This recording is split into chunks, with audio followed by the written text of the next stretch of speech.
বললো তো তখন তো কথা বলতে পারছিল না, জিজ্ঞেস করলাম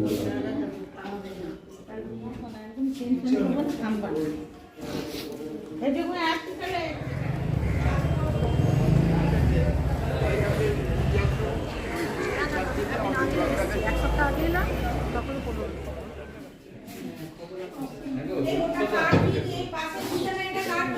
ওদেরই সব এটা কার নাইটি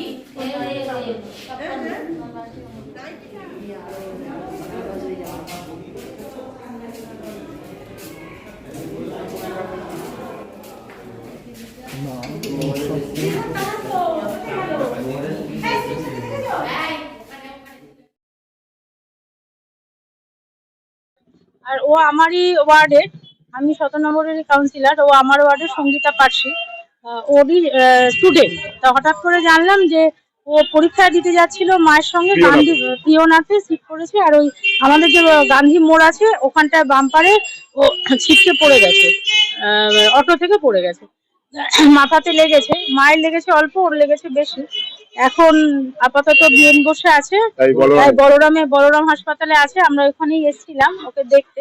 তা ও এখন স্যাররা, তারপরে আমাদের যে থানার আধিকারিক ওনারা সবাই এসেছিলেন, মহারাজ এসেছিলেন, সবাই মিলে ওর পরীক্ষার ব্যবস্থা করা হয়েছে। পরীক্ষা ও দিচ্ছে, কিন্তু ওর শারীরিক কন্ডিশনটা খুব একটা ভালো না। তা এরপরে স্ক্যানটা ইমিডিয়েট স্ক্যান ওকে করতে হবে। তা পরীক্ষাটা হয়ে গেলে পরে দেখা যাক স্ক্যানটা করে কি পাওয়া যায়।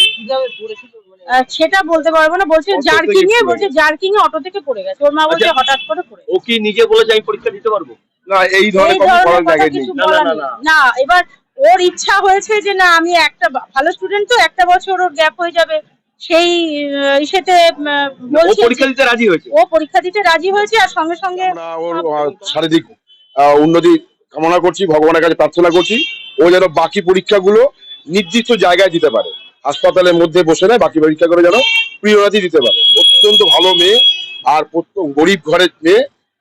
আমরা ওর সঙ্গে আছি।